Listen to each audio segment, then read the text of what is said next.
Hello students, आज के इस वीडियो में हम सॉल्व करने वाले हैं अपना जो भी पेपर हुआ है सब्जेक्ट मैथमेटिक्स में क्लास 8th का।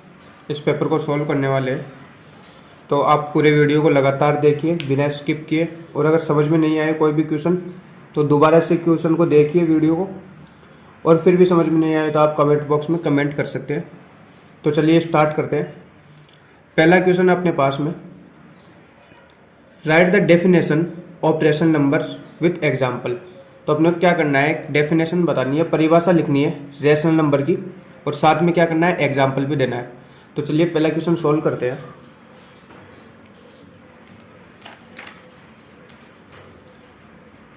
सबसे पहले हमें क्या बताना है, रेशनल नंबर। रेशनल नंबर की क्या बतानी है, और एक एग्जाम्पल देना है। तो सबसे पहले मैं आपको बता दूं, एक ऐसा नंबर जो P अपॉन Q की फॉर्म में होता हो। किस फॉर्म में? P अपॉन Q की फॉर्म में होता हो, वो क्या कहलाता है, एक रेशनल नंबर कहलाता है। और इसकी एक कंडीशन और होती है कि Q है उसकी वैल्यू 0 के इक्वल नहीं होनी चाहिए, तब वो रेशनल नंबर कहलाएगा, अदरवाइज रेशनल नंबर नहीं कहलाएगा। Q की जगह 0 नहीं होना चाहिए। तो आप इसकी सिंपल सी डेफिनेशन लिख सकते हो, ए नंबर एक ऐसा नंबर विच जो can be return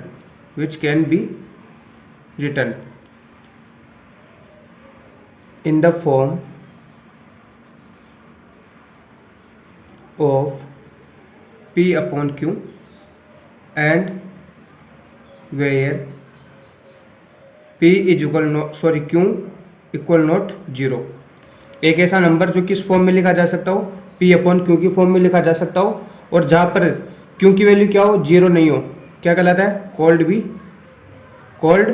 rational number. उसको क्या बोल सकते हैं, रेशनल नंबर बोल सकते हैं। तो ये अपना पहला क्वेश्चन था। इसमें अपने को फिर एग्जांपल देना है, तो एग्जांपल आप कुछ भी दे सकते हो, जैसे फॉर एग्जांपल 1/2, 2/5, 7/2, काफ़ी एग्जांपल हो सकते हैं।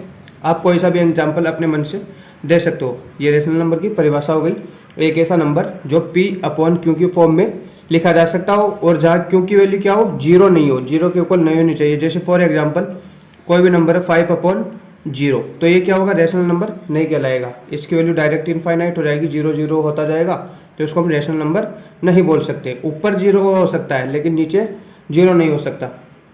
ये एक रेशनल नंबर की फॉर्म में हो सकता है, लेकिन ये वाला रेशनल नंबर नहीं हो सकता। होप दैट आपको क्वेश्चन समझ में आया होगा। चलिए नेक्स्ट क्वेश्चन की तरफ मूव करते हैं। क्वेश्चन नंबर सेकंड है अपने पास में, फाइंड 3/7, 6/11 और 8/7। इसकी वैल्यू फाइंड करनी है, कितनी आती है। तो चलिए स्टार्ट करते हैं इसको भी। अपने पास में क्वेश्चन है, सेकंड नंबर क्वेश्चन, 3/7। आप क्वेश्चन भी इधर से देख लीजिए। 3/7 प्लस 6/11 प्लस 8/7। तो इसको सबसे पहले अपने को क्या करना है, सॉल्व करना है। सॉल्व करने के लिए क्या करना होगा, नीचे वाले नंबर्स का अपने को एलसीएम लेना होगा। ये होता है डिनोमिनेटर, और इसको बोलते हैं न्यूमिनेटर, अंश अपॉन हर। तो अपने को हर वाले नंबर्स का क्या होगा, एलसीएम लेना पड़ेगा। तो चलिए एलसीएम लेते हैं सबसे पहले। तो अपने पास में एक तो 11 है और एक 7 है, दो ही नंबर है। तीसरे नंबर को लिखने की जरूरत नहीं है क्योंकि वो सेम नंबर आएगा। इन दोनों का लेते हैं, देखिए दोनों प्राइम नंबर है, 7 भी प्राइम नंबर है, 11 भी प्राइम नंबर है। और जब भी प्राइम नंबर आ जाते हैं तो उनका मल्टीपल ही क्या होता है, उनका एलसीएम होता है। और आप दूसरे तरीके से भी लेकर देख सकते हो, देखिए यहाँ पर यह आ जाएगा 1, यह आ जाएगा 1 1, और दोनों का मल्टीपल आ जाएगा यहाँ से 7 × 11 = 77। अब इनका एलसीएम लेने पर क्या आया अपने पास में, 77 आया। अब क्या करते हैं, इस 7 का इस वाले 77 में डिवाइड करते हैं। तो 7 का 77 में डिवाइड करोगे आप, 77/7 करोगे तो देखिए 1 टाइम 1 टाइम 1 1 जाएगा, 11 टाइम। और 11 को क्या करना है, फिर 3 से मल्टीप्लाई करना है। 11 को 3 से मल्टीप्लाई करोगे तो 33 हो जाएगा। तो यहाँ की वैल्यू आ गई अपने पास में 33। प्लस का साइन हो तो प्लस, माइनस का हो तो माइनस। 11 का फिर 77 में करना है, तो 77 में 11 का करना है, तो आपको 11 की टेबल आती होगी इजीली। 7 टाइम जाता है, 11 7 जा 77 होता है। तो 7 टाइम गया। अब 7 को क्या करना है, इस वाले 6 से मल्टीप्लाई करना है। तो इस वाले 6 से मल्टीप्लाई करोगे तो आ जाएगा 42, तो इसकी वैल्यू हो जाएगी 42। प्लस इस वाले 7 का अभी अभी अपन ने डिवाइड किया है, 11 टाइम गया है, और 11 को क्या करना है, फिर 8 से मल्टीप्लाई करना है। तो 11 × 8 तो 11 को 8 से मल्टीप्लाई करोगे तो हो जाएगा 88 अपने पास में। ये हो जाएगा 88। अब कुछ नहीं करना, बस अब नंबर्स को जोड़ देना अपने को, ऐड कर देना है और बाकी का होता जाएगा। देखिए 8 + 2 10 हो गया, 8 + 2 10, 10 + 3 13, कैरी हुआ 1, कैरी होगा 1 अपने पास में, 1 कैरी हो गया। यहाँ से देखिए फिर 4 + 8 12, और 12 में 3 को ऐड किया तो 15 + 1 16, यह आ गया 163/77। अब अगर ये कट रहा हो तो इसको काट दो, और नहीं कट रहा हो तो यहाँ भी आपका आंसर हो जाएगा। अगर आगे सोल्व होता हो तो इसको आप सोल्व कर सकते हो, अदरवाइज आपका ये भी आंसर हो जाएगा। आगे 11 से जा रहा है और 7 से जा रहा है, तो आगे इसको काट कर देख लेते। 11 और 7 से, 11 से जाएगा, नहीं जाएगा, और 7 से भी नहीं जाएगा, तो इसका आंसर यही हो जाएगा, ये इसका आंसर हो जाएगा। चलिए नेक्स्ट क्वेश्चन की तरफ चलते हैं। नेक्स्ट क्वेश्चन अपने पास में या करते हैं इसको सॉल्व। अपने पास में नेक्स्ट क्वेश्चन है क्वेश्चन नंबर 3। क्वेश्चन नंबर 3 अपने पास में 4/5 × 15/60, सॉरी 25/16 एंड 5/4, ये वाली इक्वेशन दे रखी है अपने पास में, इसको सॉल्व करना है क्वेश्चन नंबर 3 में। तो देखिए पहले क्या अपने पास में 4/5, उसके बाद में अपने पास में 25/16 × 5/4, ये वाली इक्वेशन है, इसको सॉल्व करना है। तो सॉल्व करने के लिए इसकी वैल्यू चाहिए, तो क्या करना है, देखिए सबसे पहले ये 5 नीचे आ रहा है, 5 × 5, 5 से 5 कट गया, काफ़ी ईजी है। 4 से 4 कट गया। अब देखो यहाँ 1, यहाँ 1, यहाँ 1, अब कुछ नहीं बचा, अब जो बचा है वही हो जाएगा आंसर इसी का। तो 25/16 इसका आंसर हो जाएगा। वेरी सिंपल क्वेश्चन, आराम से कर सकते हो, 1 सेकंड का सवाल है, ठीक है। चलिए आगे चलते हैं। आगे क्वेश्चन नंबर 4 अपने पास में, क्वेश्चन नंबर 4 है right the multiplicative inverse of the following. जो दिए हुए नंबर्स हैं उनके मल्टीप्लिकेटिव इनवर्स अपने को बताना है। तो मल्टीप्लिकेटिव इनवर्स क्या होता है, सबसे पहले आपको यह पता होना चाहिए, तभी आप बता पाओगे। तो चलिए देखते हैं मल्टीप्लिकेटिव इनवर्स क्या होता है सबसे पहले। तो देखिए कोई भी नंबर है, क्वेश्चन नंबर 4 की तरफ, क्वेश्चन नंबर 4 की तरफ चलते हैं। तो क्वेश्चन नंबर 4 क्या अपने पास में, right the multiplicative inverse of the following. अपने को जो नंबर दिए हुए नीचे उनका क्या करना है, मल्टीप्लिकेटिव इनवर्स बताना है। क्या बताना है, मल्टीप्लिकेटिव इनवर्स बताना है। तो पहले तो आप लोगों को यह पता होना चाहिए मल्टीप्लिकेटिव इनवर्स क्या होता है, तभी आप बता पाओगे। तो देखिए मल्टीप्लिकेटिव इनवर्स क्या होता है, कोई भी दो नंबर हो अपने पास में a और b, दो नंबर हो और उनको मल्टीप्लिकेटिव से पता चल रहा है मल्टीप्लाई करना है अपने को। मल्टीप्लाई करने पर उनकी वैल्यू जब 1 आ जाए, 1 के इक्वल हो जाए, तो उनको आपस में एक दूसरे के क्या कहलाएंगे, मल्टीप्लिकेटिव इनवर्स। देखिए मल्टीप्लिकेटिव का मतलब होता है मल्टीप्लाई करना, इनवर्स का मतलब होता है उल्टा, उनका व्युत्क्रम। तो चलिए दोनों को मल्टीप्लाई करने पर जब कभी भी दो नंबर्स को मल्टीप्लाई करते हैं और उनकी वैल्यू क्या आ जाए, 1 आ जाए, तो वो क्या कहलाते हैं, एक दूसरे के मल्टीप्लिकेटिव। तो अपने पास क्वेश्चन नंबर 4 में फर्स्ट दिया हुआ है -13 और सेकंड दिया हुआ 1/5। तो देखिए -13 इसको मैं मान लेता हूँ a, इसको अपन मान लेते हैं a, और अपने को क्या चाहिए, b चाहिए, और इक्वल में रख देते हैं 1 के। तो b चाहिए, तो b चाहिए तो अपने को क्या चाहिए, तब b अपने पास में आ जाएगा, तो दोनों आपस में मल्टीप्लाई करेंगे और दोनों की वैल्यू आ जाएगी 1। तो यहाँ से b को कैसे निकालोगे, देखो मल्टीप्लाई में, जब भी मल्टीप्लाई में कोई नंबर रहता है तो दूसरे पक्ष में रहता है, RHS में रहता है सेकंड साइड में, तो उसके अपॉन में चला जाता है नीचे। तो यहाँ से b की वैल्यू निकालोगे तो b की वैल्यू क्या आ जाएगी, 1/13। और देखो b के माइनस नहीं लगता, b माइनस में नहीं रह सकता, ये माइनस भी इसके साथ में ही जाएगा, तो माइनस को आप ऊपर नीचे कहीं भी लगा दो। तो b की वैल्यू क्या आ जाएगी, -1/13। तो यहाँ से अपने क्वेश्चन का सीधा सीधा आंसर हो जाएगा -13 का मल्टीप्लिकेटिव इनवर्स क्या हो जाएगा, 1/13। अब देखिए ये माइनस से माइनस कट गया, आपस में कट जाएंगे और दोनों की वैल्यू क्या आ जाएगी, +1। तो जो अपने पास में क्वेश्चन में दिया हुआ था -13, इसका मल्टीप्लिकेटिव इनवर्स क्या हो जाएगा, -1/13, मतलब उसका उल्टा हो जाएगा। उम्मीद है आपके समझ में आएगा अच्छे से, अगर नहीं आया तो फिर दूसरा वाला और देख लीजिए। इसमें क्वेश्चन में दिया हुआ है 1/5, इसका मल्टीप्लिकेटिव इनवर्स बताना है 1/5 का। तो 1/5 को मैं मान लेता हूँ a, और अपने को b बताना है, और अपने को पता है कि a × b आपस में जब दोनों की वैल्यू 1 आ जाए तो आपस में एक दूसरे के मल्टीप्लिकेटिव इनवर्स कहलाते हैं। तो यहाँ से a की वैल्यू अपने पास में है ही 1/5, और बी की वैल्यू अपने को निकालनी है इज इक्वल टू 1। अब देखिए ये LHS ये RHS, ये वाला LHS और ये वाला RHS। अब जब कोई नंबर LHS में हो और मल्टीप्लाई में हो तो जब RHS में जाता है तो वो डिवाइड में चला जाता है। देखिए मल्टीप्लाई में तो ये नीचे जाएगा, अगर यही वाला नंबर अगर प्लस माइनस में होता तो वो ट्रांसफर होकर साइन चेंज हो जाता। तो यहाँ से जब इसको नीचे भेजोगे तो बी तो अपने आप यहाँ से जाएगा और ये वाला नीचे चला जाएगा और ये वाला 1 इसके नीचे चला जाएगा। तो ऊपर जाकर 5 × 1 हो जाएगा, नीचे आ जाएगा 1। तो यहाँ से बच जाएगा अपने पास में 5/1 या फिर 5। तो बी की वैल्यू आ गई अपने पास में 5। तो 1/5 × 5 इज इक्वल टू 1 आएगा। देख लीजिए 5 से 5 कट जाएगा, अपना ये इक्वेशन सेटिस्फाई हो रहा है यहाँ पर। तो अपने पास में क्वेश्चन था 1/5 का अपने को मल्टीप्लिकेटिव इनवर्स बताना था, जो क्या हो जाएगा 5 हो जाएगा। ये वाला आंसर हो जाएगा आपके राइट आंसर हो जाएगा। चलिए आगे चलते हैं, नेक्स्ट क्वेश्चन की तरफ मूव करते हैं।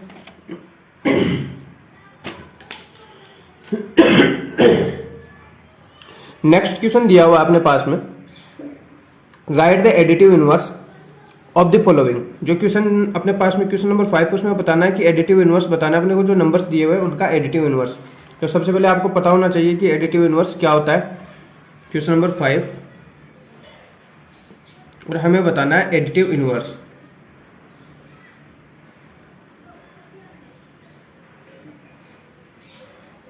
तो सबसे पहले तो आपको पता होना चाहिए कि एडिटिव इनवर्स क्या होता है। एडिटिव इनवर्स होता है, देखो a + b, जब कभी भी दो नंबर्स को आपस में ऐड किया जाए और उनकी वैल्यू 0 के बराबर आ जाए तो वो एडिटिव इनवर्स कहलाते हैं। क्वेश्चन में अपने को दिया हुआ है 2/8 का एडिटिव इनवर्स बताना है एक तो, और एक बताना है -5/9 का एडिटिव इनवर्स बताना है। तो मैं फॉर एग्जाम्पल फर्स्ट वाले को लेते हैं और मैं इसको मान लेता हूँ a, इसको a मान लेते हैं। तो a की जगह रख दीजिए 2/8 प्लस b की वैल्यू अपने को फाइंड आउट करनी है इज इक्वल टू 0। तो यहाँ से जब b की वैल्यू निकालोगे तो देखिए ये प्लस में उस साइड जाएगा, इसका साइन चेंज हो जाएगा। तो उस साइड जाने पे क्या हो जाएगा -2/8। तो अपने पास में जो क्वेश्चन में दिया हुआ था 2/8, उसका एडिटिव इनवर्स हो जाएगा -2/8। और जब इन दोनों को आप ऐड करोगे, फर्स्ट एंड सेकंड को ऐड करोगे इन दोनों को, तो ऐड करने पर इसकी वैल्यू क्या आ जाएगी 0 के बराबर आ जाएगी। इसी तरह आप इसको a मान लीजिए, तो a + b is equal to 0। ये अपने को पता है ही एडिटिव इनवर्स में होता है, जब दो नंबर्स को ऐड किया जाता है तो 0 हो जाती है उसकी value.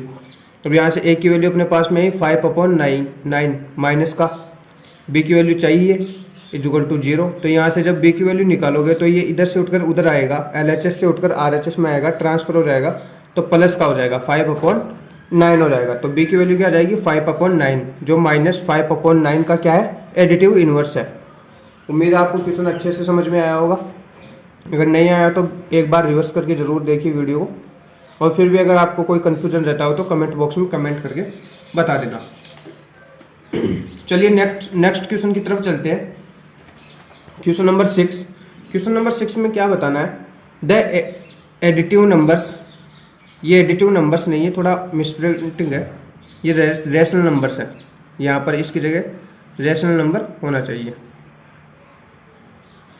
The rational numbers that are equal to their reciprocal. ऐसे रेशनल नंबर बताना है, एक ऐसा रेशनल नंबर बताना है, 1 2 जो भी हो, वो क्या हो इक्वल हो, उनके रेसिप्रोकल्स के इक्वल हो। इक्वल का मतलब बराबर हो, और रेसिप्रोकल का मतलब होता है व्युत्क्रम, उल्टा, उसके बराबर होना चाहिए। तो पहले तो आपको रेसिप्रोकल पता होना चाहिए कि रेसिप्रोकल किसको बोलते हैं। तो फॉर एग्जांपल मैं आपको बताऊं, कोई भी नंबर, जैसे मेरे पास में एक रेशनल नंबर है P/Q। शुरू में हमने फर्स्ट क्वेश्चन में देखा कि एक रेशनल नंबर है P/Q, तो इसका रेसिप्रोकल हो जाएगा दोस्तों अपने पास में Q/P। ये इस रेशनल नंबर का रेसिप्रोकल और ये वाला इस रेशनल नंबर का रेसिप्रोकल उल्टा हो जाएगा। तब क्वेश्चन में ऐसे बोल रहा है कि हमें एक ऐसा रेशनल नंबर बताना है जो उसके रेसिप्रोकल के क्या हो, बिल्कुल सेम हो, इक्वल हो। तो फॉर एग्जांपल जैसे मैं आपको लिखूँ 5/4 कोई रेशनल नंबर है, तो अगर इसका मैं दोबारा से रेसिप्रोकल बनाऊँ, इसका रेसिप्रोकल बनाऊँ, तो क्या हो जाएगा 4/5। लेकिन ये देखो आपस में इक्वल नहीं है, तो ऐसा एक ही नंबर है 1/1। देखिए ये 1/1 है, एक रेशनल नंबर है, और जब इसका आप रेसिप्रोकल करोगे तो वापस 1/1 आ जाएगा। तो ये भी क्या है, एक रेशनल नंबर है, और दोनों के आपस में देखिए सेम है। तो ये रेशनल नंबर इसका रेसिप्रोकल, ये रेशनल नंबर इसका रेसिप्रोकल, और दोनों आपस में सेम है। तो अपने क्वेश्चन का आंसर हो जाएगा, जो क्वेश्चन अपने 6 का फर्स्ट था, 6 के फर्स्ट क्वेश्चन में दिया हुआ था कि एक ऐसा रेशनल नंबर बताना है जो क्या हो, इक्वल हो उसके रेसिप्रोकल के इक्वल हो, ऐसा रेशनल नंबर बताना है। तो ये रेशनल नंबर यही होगा 1/1। इसके बाद में नेक्स्ट क्वेश्चन है इसी के अंदर 6 का सेकंड में the rational numbers that is equal to its negative, ऐसा रेशनल नंबर बताना है जो इसके नेगेटिव के बराबर हो। तो देखिए यहाँ पर ये रेशनल नंबर है 1/1, ये इसके रेसिप्रोकल के भी बराबर है। अब इसके माइनस में बराबर कैसे होगा, इसमें माइनस का साइन लगा दो, इसमें माइनस का साइन लगा दो, आपस में दोनों क्या हो जाएंगे, बराबर। ये देखिए इसके नेगेटिव के ये भी बराबर है और इसके नेगेटिव के ये भी बराबर है।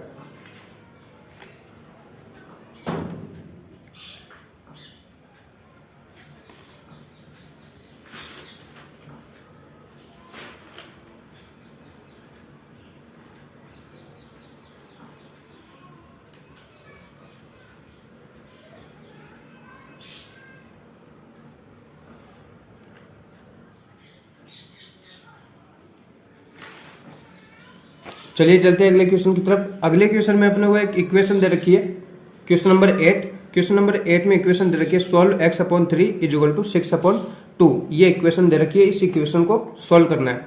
तो चलिए बहुत ही इजी इक्वेशन है, आराम से सोल्व कर दोगे आप इसको। दोबारा से देख लीजिए x/3 = 6/2। तो क्वेश्चन नंबर 8 हमारा आ गया और इसमें हमें इक्वेशन दे रखी है x/3 = 6/2। इस इक्वेशन को हमें सॉल्व करना है। तो ये अपने पास में LHS लेफ्ट हैंड साइड, ये है RHS राइट हैंड साइड। अब सॉल्व कैसे करोगे, देखिए A/B = C/D। जब कभी भी ऐसी कंडीशन में आपको कोई इक्वेशन दिख जाए A/B = C/D, तो यहाँ पर क्या करना है, आपको क्रॉस मल्टीप्लाई करना है। इस नंबर को इससे मल्टीप्लाई और इस नंबर को इससे मल्टीप्लाई, क्या करना है, क्रॉस मल्टीप्लाई करना है। क्रॉस मल्टीप्लाई का मतलब वजर गुना, आपको क्रॉस मल्टीप्लाई करना है। तो देखिए कीजिए, x को 2 से करोगे तो x × 2 = 3 × 6, यहाँ पर 3 × 6 हो जाएगा। अब देखिए x को 2 से मल्टीप्लाई करोगे तो 2x आ जाएगा और 6 को 3 से करोगे तो 18 आ जाएगा। अब यहाँ से देखो, जब मल्टीप्लाई में आ जाता है तब क्या होता है, नीचे की तरफ जाता है। कोई भी नंबर जब मल्टीप्लाई में और x की वैल्यू निकालनी हो तो जो साथ वाला नंबर होता है उसको नीचे की तरफ भेज देते हैं। तो x की वैल्यू क्या आ जाएगी, 18/2, और 18 में 2 का डिवाइड करने पर क्या आता है, 9 की टेबल 2 टाइम बोलने पर 18 आता है। तो x की वैल्यू हमारे पास में क्या आ जाएगी, 9 आ जाएगी। काफ़ी सिंपल थी इक्वेशन। दोबारा से देख लो, x को 2 से मल्टीप्लाई करने पर 2x आ गया, 3 को 6 से मल्टीप्लाई करने पर 3 × 6 18 आ गया। तो यहाँ से 2x हो जाएगा और यहाँ से 18 हो जाएगा। और यहाँ से जब x की वैल्यू निकालोगे तो यह क्या होगा, नीचे की तरफ जाकर इसको डिवाइड कर देगा। तो x की वैल्यू आ जाएगी 18/2 = 9। और इस कंडीशन में आपको क्या करना है, क्रॉस मल्टीप्लाई करना है। चलिए मूव करते हैं नेक्स्ट क्वेश्चन की तरफ।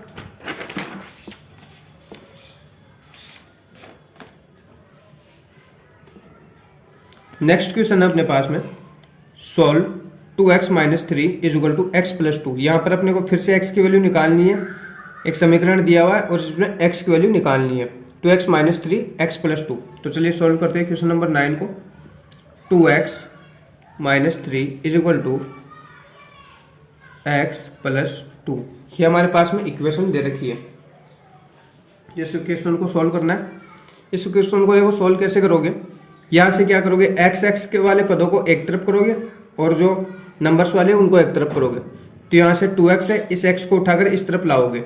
इस तरफ लाने पर क्या होगा, देखो यहाँ पर प्लस का साइन है, ये RHS में LHS में आएगा, क्या होगा, माइनस में हो जाएगा। तो यहाँ से 2x इधर आते क्या हो जाएगा, माइनस में हो जाएगा। इक्वल का साइन ये वाला, इधर देखो 2 पहले से था ही, और इस 3 को उठाकर उधर ले जाओगे तो ये क्या होगा, प्लस के अंदर हो जाएगा, और प्लस में हो जाएगा तो प्लस का 3। अब 2x में से एक x गया, 2x - सिंगल x, तो क्या बचेगा अपने पास में, सिंगल x बचेगा। डबल था कोई, डबल में से सिंगल माइनस हो गया तो सिंगल बचा। और x+2 कितना, सॉरी 2 + 3 कितना हो जाएगा, 5। तो इसकी वैल्यू कितनी आ जाएगी, 5। काफी सिंपल क्वेश्चन था। चलिए नेक्स्ट क्वेश्चन की तरफ चलते हैं। नेक्स्ट क्वेश्चन है नेम द फिगर्स। जो अपने को आकृति दी हुई है उनका नेम बताना है। तो पहले हम देखो, 4 साइड है, 4 राइट एंगल है 90 डिग्री के, और ये चारों सेम है, इसके अंदर चारों सेम है। तो इस वाले को क्या नाम देते हैं, स्क्वायर। क्वेश्चन नंबर 10 का फर्स्ट में क्या हो जाएगा, स्क्वायर।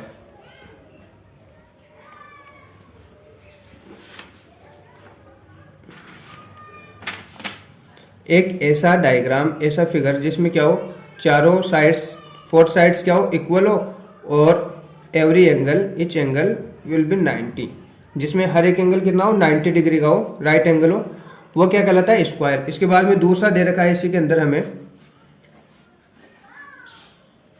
ये वाला डायग्राम दे रखा है, और इसमें साइड्स बता रखी है कि ये वाली साइड क्या है, पैरेलल है, ये वाली साइड और ये वाली साइड क्या है, पैरेलल है। पैरेलल का मतलब समांतर है, आपस में एक दूसरे को कहीं भी नहीं काट रही। तो इस वाले डायग्राम को बोलते हैं ट्रेपेजियम। इस वाले डायग्राम को क्या बोलते हैं, ट्रेपेजियम। ट्रेपेजियम को हिंदी में बोलते हैं समलंब चतुर्भुज। तो ये क्वेश्चन भी काफी इजी था। चलिए चलते हैं सेक्शन बी की तरफ। सेक्शन फर्स्ट में हमारे 10 क्वेश्चन कंप्लीट हो चुके हैं। सेक्शन बी की तरफ चलते हैं और सेक्शन बी में देखते हैं कौन कौन सी क्वेश्चन है। ये अपना सेक्शन बी आ गया। सेक्शन बी में क्या करना है, अपने को क्वेश्चन नंबर 11 से लेकर क्वेश्चन नंबर 20 तक बताना है। तो ये पूछा है फर्स्ट क्वेश्चन के अंदर, हाउ मेनी डायगोनल्स, ये डायगोनल्स है, DIAGONALS, diagonals, how many diagonals does each of the following have, इनमें से जो नीचे दिया हुआ है उनमें हर एक के अंदर कितने डायगोनल होते हैं। ए रेगुलर हेक्सागन और एक कॉन्वेक्स क्वाड्रिलेटरल। एक तो रेगुलर हेक्सागन होना है और एक क्या अपने पास में कॉन्वेक्स क्वाड्रिलेटरल है। इन दोनों के अंदर कितने डायगोनल है, तो पहले तो अपने को इन दोनों के बारे में पता होना चाहिए कि कैसे क्या बनते हैं। मैं आपको बता देता हूँ पहले यहाँ पर लिखकर। एक तो अपने पास में क्वेश्चन नंबर 11 के अंदर ए रेगुलर हेक्सागन,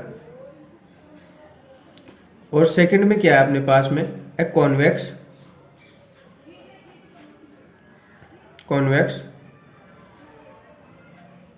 क्वाड्रिलेटरल, एक ही अपने पास में। तो ये पता होना चाहिए सबसे पहले। रेगुलर हेक्सागन, पहले तो रेगुलर का मतलब हो गया उसकी सभी साइड्स क्या है, ऑल साइड्स आर इक्वल, सभी साइड्स, सभी भुजाएं बराबर है। और हेक्सागन हम लोग बोलते हैं जिसके अंदर 6 साइड हो। तो ये ऐसा एक डायग्राम बनेगा अपने पास में ऐसा करके। अब इसमें मान लेना आप कि सभी साइड्स क्या है, इक्वल है, कि मतलब सारी साइड्स क्या है, इक्वल है। तो ये क्या हो जाएगा, एक रेगुलर हेक्सागन। और कॉन्वेक्स क्वाड्रिलेटरल का मतलब होता है कि उसमें एक कोना बाहर की तरफ निकला हुआ, एक क्वाड्रिलेटरल हो, जैसे ये वाला, ये कॉन्वेक्स क्वाड्रिलेटरल है। तो इसी को मान लेते हैं, ये वाला हो गया कॉन्वेक्स क्वाड्रिलेटरल। देखिए एक कोना बाहर की तरफ जैसे ऐसे निकला हुआ होता है ना, वो कहलाता है कॉन्वेक्स क्वाड्रिलेटरल। और एक होता है कॉनकेव, एक होता है कॉनकेव। तो कॉनकेव में क्या होता है, अंदर की तरफ, केव, केव का मतलब होता है गुफा, तो गुफा की तरह अंदर जाया हुआ रहता है। जैसे ये एक अपने पास में क्वाड्रिलेटरल है, लेकिन ये कौन सा है, देखिए ये भी क्वाड्रिलेटरल है। 1 2, सॉरी ये ज्यादा हो गया, इसके अंदर साइड्स ज्यादा हो गई, 1 2 3 4 5 हो जाएगी इसके अंदर, तो है ना। कोई सा भी देखिए ऐसा है, कोई सा भी क्वाड्रिलेटरल है, ये क्वाड्रिलेटरल है मान लीजिए, अगर दिख नहीं रहा हो तो ये देखिए ये क्वाड्रिलेटरल। लेकिन ये देखो कैसा है, अंदर की तरफ आता हुआ है गुफा की तरह। तो ये क्या हो जाएगा, कॉनकेव क्वाड्रिलेटरल हो जाएगा। और ये क्या हो जाएगा, कॉन्वेक्स क्वाड्रिलेटरल। तो अपने को इसके अंदर डायगोनल्स बताने हैं। डायगोनल्स एक भुजा से दूसरी भुजा को मिलाया हुआ, पास पास की भुजाएं नहीं होनी चाहिए, उसको बोलते हैं डायगोनल्स। डायगोनल्स को हिंदी में बोलते हैं विकर्ण। तो देखिए इसको पहले हम नाम दे देते हैं ABCDEF। तो इसके अंदर डायगोनल्स कौन कौन से हो जाएंगे, हम ए से स्टार्ट करते हैं। तो ए से बी तो मिलेगा नहीं, ऑलरेडी मिला हुआ है। देखिए तो ए से क्या होगा, एक तो सी मिल जाएगा, ए से एक डी मिल जाएगा, ए से एक ई मिल जाएगा, और ए से एफ ऑलरेडी मिला हुआ है तो इसको नहीं मिला सकते। तो ए से 3 पॉइंट मिलेंगे जो हमने मिलाए। तो इसके अंदर कौन कौन से हो जाएंगे, एक तो रहेगा अपने पास में AC, एक हो जाएगा AD, एक हो जाएगा AE। ये वाले डायगोनल्स हो गए। अब बाकी स्टार्ट करते हैं बी से। देखो बी से C ऑलरेडी मिला हुआ है, तो बी से D मिलेगा, बी से E मिलेगा, और बी से F मिलेगा। बी से D, बी से E और बी से F, तो BD, BE और BF। अब C से चलते, देखिए C से कौन कौन से मिल सकते हैं, C से D नहीं मिल सकता, C से B नहीं मिल सकता, C से A ऑलरेडी मिल चुका है, C से E नहीं मिला। तो देखिए C से E को मिला दो तो ये क्या हो जाएगा, CE। एक हो जाएगा CF, C से कौन सा मिल जाएगा, F वाला, एक हो जाएगा CF। उसके बाद में चलिए C से A मिल चुका ऑलरेडी। अब D से चलते हैं, D से C नहीं मिल सकता, E नहीं मिल सकता, तो D से कौन मिल सकता है, F। तो एक कौन सा हो जाएगा अपने पास में, DF वाला हो जाएगा। और D से A मिल चुका है, D से B मिल चुका है, बाकी हो गए। तो ये वाले इसके अंदर डायगोनल्स बनेंगे, जो भी बनेंगे 1 2 3 4 5 6 7 8 9 टोटल। तो इसके अंदर कितने डायगोनल्स बन जाएंगे? 9 डायगोनल्स बन जाएंगे। और बाकी आप फाइंड कर सकते हो किसी भी पॉलीगन के अंदर। इसको और पॉलीगन बोलते हैं, इन सभी को पॉलीगन बोलते हैं, बहुभुज बोलते हैं। और इनका पर्टिकुलर नेम दिया हुआ वो अलग है, रेगुलर हेक्सागन। जैसे इसको कॉन्वेक्स क्वाड्रिलेटरल, इसको क्वाड्रिलेटरल भी बोलते हैं और इसको ट्रेपेजियम भी बोलते हैं और पॉलीगन भी बोलते हैं। पॉलीगन इनकी एक श्रेणी है। आगे चलिए, तो इसके अंदर अब इस वाले में अपने को क्या करना है? डायगोनल्स फाइंड करना है। तो डायगोनल्स देखिए, ए से बी मिला हुआ ऑलरेडी, ए से सी नहीं मिला हुआ तो ए से सी मिल जाएगा, ए से डी ऑलरेडी मिला हुआ है। अब ये देखिए बी से डी, ये वाला डायगोनल्स हो जाएगा, बी से सी मिला हुआ है, बी से मिला हुआ। तो डायगोनल्स कौन कौन से हो गए? ए सी और बी डी। तो इस वाले डायग्राम में डायगोनल्स कौन कौन से हो जाएंगे? ए सी और बी डी। अगर समझ में नहीं आ रहा हो तो आप एक बार पॉज करके और थोड़ा बहुत पीछे जाकर देख लीजिए। क्वेश्चन नंबर 12 की तरफ चलते हैं। क्वेश्चन नंबर 12 क्या बोल रहा है? देखिए क्वेश्चन नंबर 12 देखिए, right the total sum of interior angles in A pentagon. अपने पास में एक पेंटागन है, तो उसका क्या करना है? टोटल सम बताना है अपने को। किसका बताना है? इंटीरियर, ये ऑफ है। तो right the total sum of interior angles in A pentagon. एक पेंटागन है। अब पहले तो आपको पता होना चाहिए पेंटागन किसको बोलते हैं, फिर उसके अंदर इंटीरियर एंगल्स है, उनका टोटल सम बताना है आपको कि टोटल सम क्या होता है। तो क्वेश्चन नंबर 12, तो सबसे पहले तो हमें पता होना चाहिए कि पेंटागन किसे बोलते हैं। तो पेंटागन होता है, देखिए अपने पास में पेंटागन मतलब होता है 5, जो 5 साइड से मिलकर बना हुआ, 5 साइड से मिलकर बना हुआ, उसको पेंटागन बोलते हैं। तो ये वाला क्या हो जाएगा अपने पास में? पेंटागन। अब ये पूछा है इसका टोटल सम बताना अपने को इंटीरियर एंगल्स का। जो इंटीरियर एंगल्स है, ये अंदर वाले एंगल्स, इनका क्या करना है अपने को? टोटल सम बताना है। तो total sum of interior angles in A polygon. अब देखो ये भी एक पॉलीगन है, तो पॉलीगन कोई सा भी हो उसके अंदर इंटीरियर एंगल्स का सम होता है, उसका एक फॉर्मूला होता है, वो आप लोगों को याद रखना होगा। तो उसका फॉर्मूला होता है n-2 इंटू 180। ये वाला फॉर्मूला होता है। इस वाले फॉर्मूले से क्या कर सकते हो आप? किसी भी पॉलीगन के अंदर इंटीरियर एंगल्स का सम निकाल सकते हो। तो यहाँ पर n की वैल्यू क्या आ जाती है? n is equal to number of sides. तो n की वैल्यू यहाँ पर क्या हो जाती है? Number of sides. अब यहाँ पर नंबर ऑफ साइड्स कितनी है? 1 2 3 4 एंड 5। और आपको कुछ भी नहीं करना, बस n की जगह 5 लगाना है फॉर्मूला के अंदर, आपका काम हो जाएगा। आपको इंटीरियर एंगल्स का टोटल सम मिल जाएगा, टोटल सम आ जाएगा उसमें इंटीरियर एंगल्स का। तो देखिए यहाँ पर क्या हो जाएगा? n-2 into 180। ये हमारा क्वेश्चन है, ये हमारा क्वेश्चन है, ये फॉर्मूला है। फॉर्मूला में n की जगह क्या करना है? नंबर ऑफ साइड्स की भुजाओं की संख्या बतानी है। तो संख्या अपने पास में नंबर है 1 2 3 4 5। तो यहाँ पर 5 रख दो, 5 इंटू 2 इंटू 183। और 5 में से 2 जाएगा तो क्या बचेगा? 3 बचेगा ना, माइनस होगा तो इंटू 180। और जो 180 को मल्टीप्लाई करोगे तो देखो ये 0 यहाँ पर है 0, और 18 की टेबल 3 टाइम्स बोलोगे तो 540 डिग्री। एंगल्स पूछ रहा है तो एंगल्स डिग्री में होता है, तो ये डिग्री हो जाएगा। तो टोटल सम कितना हो जाएगा पेंटागन के अंदर? 540 डिग्री। ये होता है पेंटागन में टोटल सम होता है इंटीरियर एंगल्स का। चलिए नेक्स्ट क्वेश्चन की तरफ चलते हैं। अब नेक्स्ट क्वेश्चन अपने पास में, find the angle measure x in the following figure. जो अपने पास में फॉलोइंग फिगर्स दिए हुए हैं क्वेश्चन नंबर 13 में, उनमें क्या करना है? हमने एक्स की वैल्यू बतानी है। तो हमने हमारे पास में दिए हुए ये वाले क्वेश्चंस, इसमें हमें एक्स की वैल्यू बतानी है। अब देखिए एक्स की वैल्यू कैसे बताते हो। इसमें ये वाला में बताएंगे, एक ये वाले में, इसमें थोड़ी मिसप्रिंटिंग है तो इसको हम सही कर लेते हैं। जो हमारे पास में रियल वैल्यू थी ये जेड हो गई, एक्स की नहीं, इसके अंदर पूर्व बतानी है, इसके अंदर एक्स की बतानी है। और इसके अंदर क्या होगा? ये आगे आकर इधर वाई आ रहा है, ये 90 है, तो हमें बतानी है। तो चलिए स्टार्ट करते हैं। इसको कैसे करते हैं?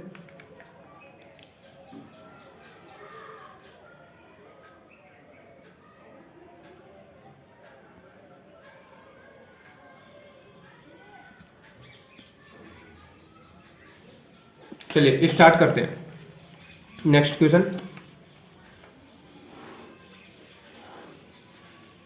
क्वेश्चन है हमारे पास में 13, और 13 का ए दिया हुआ है। इसमें एक्स की वैल्यू बतानी है। जो डायग्राम अभी मैंने आपको बताया और ऐसे करके और कुछ ऐसे है।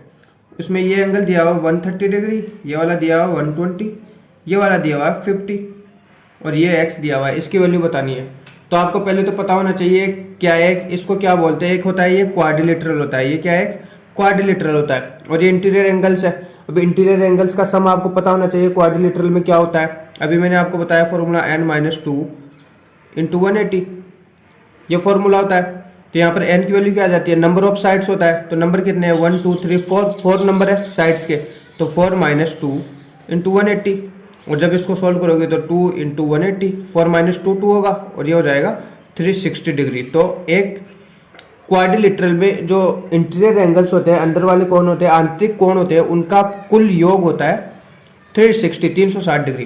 तो अब इन सभी को जोड़ने पर 360 के इक्वल आना चाहिए, बराबर आना चाहिए। तो इन सभी को ऐड कर दीजिए। तो एक तो x अपने पास में जिसके अपने को वैल्यू चाहिए, उसके अलावा दूसरा है 50 डिग्री, तीसरा है 130 डिग्री और चौथा है 120 डिग्री। और ये सब की वैल्यू किसके बराबर होती है, 360 के बराबर होती है। कैसे होती है, फॉर्मूला से अपने निकाल लिया कि क्वाड्रिलेटरल है, चतुर्भुज है, उसके अंदर के जो चारों कोण होता है उसकी वैल्यू होती है 360 डिग्री 360। तो यहाँ से देखिए इन सभी को सोल्व कर लीजिए, ऐड कर लीजिए। 0 0 0 538 प्लस 5 13 का आ गया 3 112 एंड एक कैरी हुआ था ना 3। देखिए दोबारा ऐड कर लीजिए एक बार दोबारा से। ये अपने पास में 130 और ये 50, ये 20। देखिए 0 0 0 आ गया।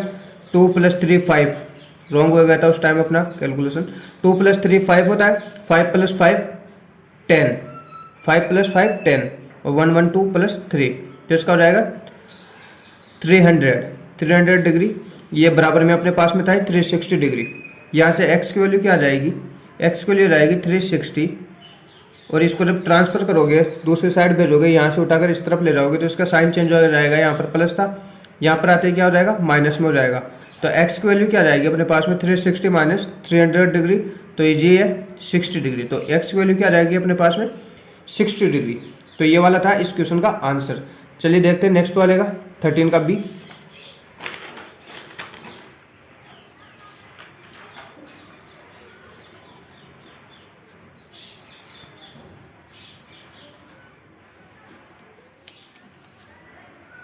थर्टीन का बी देखते हैं। 13 का बी अभी देखा था हमने, एक कुछ ऐसे करके डायग्राम है ये ट्राइंगल का, और ये वाला एंगल हमें दे रखा है 90 डिग्री का। यहाँ पर दे रखा है x, यहाँ पर दे रखा है z यहाँ पर ये 30 डिग्री और ये दे रखा है y। तो हम तीनों एंगल्स की वैल्यू पता करनी है कि तीनों एंगल्स की वैल्यू कितनी है। तीनों एंगल्स की हमें वैल्यू पता करनी है। तो देखिए पहले तो हमें क्या करना है, ये 30 है, ये वाला 90 है। तो हमें सबसे पहले तो ये पता होना चाहिए कि एक लाइन होती है और लाइन के ऊपर जो एंगल होता है वो कितने डिग्री का होता है। एक लाइन के ऊपर अगर आपको पता हो तो एंगल, टोटल एंगल होता है 180 डिग्री का, ठीक है। और इसको बोलते हैं लीनियर एंगल, रैखिक कोण बोलते हैं। अब देखिए ये वाली पूरी लाइन है, इस वाली लाइन को बता रहा हूँ मैं, ये वाली पूरी लाइन है ऐसे करके ऐसे हो, तो ये वाला पूरा एंगल हो जाएगा कितना 180 डिग्री का यहाँ से, और 180 में ये 90 है तो इस साइड वाला कितना बचा, ये भी तो 90 बचेगा ना। ये वाला 90 है तो ये वाला भी 90 बचेगा। और इस वाले में देखिए, यहाँ से जेड वाले में देखिए कुछ ऐसे करके ऐसे आ रहा है, ये 30 डिग्री है और ये जेड है, क्योंकि देखो यहाँ पर 90 + 90 180 डिग्री हो जाएगा। अब यहाँ पर देखिए ये 30 है, 30 का मतलब 30 है यहाँ पर, और ये जेड है, तो ये वाला पूरा टोटल 180 होना चाहिए ना, 180 के बराबर होना चाहिए ना। और इधर कितना है जेड + 30, तो आपको चाहिए जेड की वैल्यू, तो जेड की वैल्यू निकालोगे तो इसको इस तरफ ट्रांसफर कर दो। ट्रांसफर करने पर क्या होगा, साइन चेंज होगा। तो यहाँ पर 30 है तो इधर आते ही क्या हो जाएगा माइनस का 30, और इधर जेड की वैल्यू, तो जेड की वैल्यू क्या आ जाएगी 180 - 30 = 50 डिग्री। तो अपने पास में देखिए यहाँ से ये एक्स की वैल्यू 90 आ गई, जेड की वैल्यू 150 डिग्री आ गई, 150 होगा यहाँ पर, 150 डिग्री आ गई। अब क्या करना है, वाई की वैल्यू पता लगाना है। तो अब देखिए ये सब कैसे एंगल है, एक्सटीरियर एंगल है, बाहर वाले कोण है भाई, ये कोण इनको बोलते हैं एक्सटीरियर एंगल, इनको बोलते हैं एक्सटीरियर एंगल्स बोलते हैं इनको। तो ये सभी क्या है, बाहर वाले कौन है, देखिए आंतरिक तो ये वाले है ही, ये सब क्या है, बाहर वाले। अपने को एक्स की वैल्यू पता चल गई, जेड की पता चल गई, वाई की पता लगानी है। तो कोई सा भी पॉलीगन हो, एनी पॉलीगन, कोई सा भी पॉलीगन हो, उसमें बाहर के जो कोण होते हैं वो कितने होते हैं, 360 डिग्री होते हैं। इस बात को आप गांठ बांध लो, अच्छे से याद कर लो। कोई सा भी डायग्राम हो, एक पॉलीगन हो, उसके अंदर जो बाहर वाले एंगल होते हैं वो हमेशा 360 के इक्वल होते हैं। तो यहाँ पर देखिए एक्स, ये वाई और प्लस जेड, इसकी वैल्यू हमेशा कितनी आएगी, 360 डिग्री आएगी। चाहे से आप क्वाड्रिलेटरल लो, चाहे से पेंटागन लो, चाहे से हेक्सागन लो, चाहे से हेप्टागन लो, कोई सा भी लो, उसमें जो बाहर वाले एंगल आएंगे उन सब की वैल्यू टोटल आएगा 360 के इक्वल। तो यहाँ से देखिए एक्स की वैल्यू हमें पता लगी अभी यहाँ से 90 डिग्री, एक्स की वैल्यू कितनी हो जाएगी 90 डिग्री। वाई की वैल्यू हमें निकालनी है ही, और जेड की वैल्यू यहाँ से हमें पता चली कितनी, जेड की वैल्यू आई हमारे पास में 150। तो जेड की वैल्यू कितनी हो जाएगी 150 इज इक्वल टू 360 डिग्री। अब यहाँ से देखिए वाई की वैल्यू निकालना है, इन दोनों को ऐड कीजिए, उस तरफ बेच दीजिए, माइनस हो जाएगा। तो पहले तो दोनों को ऐड कर लीजिए वाई, और दोनों को ऐड करोगे तो देखिए ये 0 और 15 प्लस 19 हो जाएगा 24, ये हो जाएगा 24 इज इक्वल टू 360, ये डिग्री है। अब देखिए, अब निकालना है वाई की वैल्यू निकालना है, तो वाई की वैल्यू कैसे हो जाएगी, इसको उठाकर उधर ले जाओ और साइन का क्या होगा, चेंज हो जाएगा। तो ये 360 माइनस 240 डिग्री, तो जो y की वैल्यू है वो कितनी आ जाएगी 360 माइनस 40, 360 में से 24 को करोगे तो माइनस ये हो जाएगा 120 डिग्री। ये इसका क्या होगा, आंसर हो जाएगा y की वैल्यू। तो हमने सभी की अलग अलग वैल्यू निकाल दी। अगर आपको समझ में आया तो बहुत बढ़िया, अगर नहीं आया तो आप फिर से दोबारा से रिवर्स करके देख लीजिए, और कमेंट बॉक्स में कमेंट करके भी बताइए पेपर का सॉल्यूशन कैसा है। साथ ही साथ अगर चैनल पर आप नए हो तो चैनल को सब्सक्राइब जरूर कर लेना। चलिए नेक्स्ट क्वेश्चन की तरफ मूव करते हैं फिर से। नेक्स्ट क्वेश्चन है हमारे पास में, बेस्ट इज ए पैरेललोग्राम। जो बेस्ट है BEST, एक डायग्राम दिया हुआ है BEST, ये क्या है, पैरेललोग्राम है। Find the value x and Z. तो इसमें मैंने क्या बताना है, एक तो एक्स की वैल्यू बतानी है और एक जेड की बतानी है। एक्स वाई जेड तीनों की बतानी है। इसमें मिसप्रिंटिंग है, X Y and Z, X Y and Z तीनों की वैल्यू बतानी है। तो चलिए सॉल्व करते हैं इसको। क्वेश्चन नंबर 14, तो ये हमारे पास में क्वेश्चन नंबर 14, और ये एक ऐसा डायग्राम दिया हुआ है क्वेश्चन नंबर 14 में आपको, कुछ ऐसे करके ऐसे, और ये है BEST, बेस्ट BEST। और यहाँ पर B की वैल्यू दे रखी है 100, ये है x, ये है y और ये वाला है z। तो यहाँ में x y z तीनों की वैल्यू बतानी है, और ये एक पैरेललोग्राम है, ये वाला एक पैरेललोग्राम है।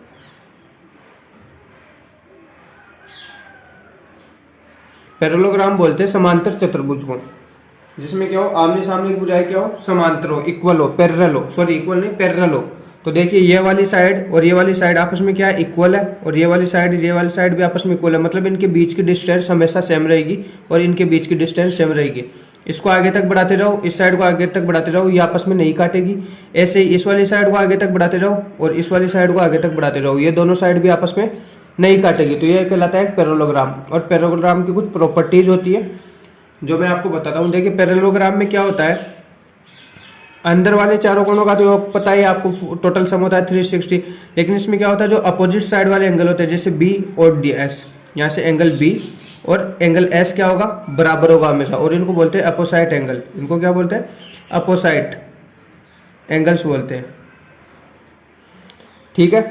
उसके अलावा जो पास पास वाले एंगल होते हैं, जैसे B और Z हो गया, X और Y हो गया, Y और ये वाला यहाँ पर जो भी बनेगा T वाला ये हो गया, और B और T वाला जो भी होगा, ये वाले एंगल्स क्या होते हैं, दोनों को ऐड करने पर इनका टोटल सम आता है 180 डिग्री के इक्वल आता है। तो देखिए यहाँ से मैं लिखकर बताता हूँ, 100 प्लस y, ये वाला पास पास वाले एंगल है, इन दोनों का टोटल हमेशा कितना आएगा, 180 डिग्री आएगा। किसमें, ओनली पैरेललोग्राम में, जब कभी पैरेललोग्राम की बात आ जाए उसमें। और इनको बोलते हैं एडजेसेंट एंगल, आसन कोण, इनको बोलते हैं एडजेसेंट एंगल्स, इनको आसन कोण बोलते हैं।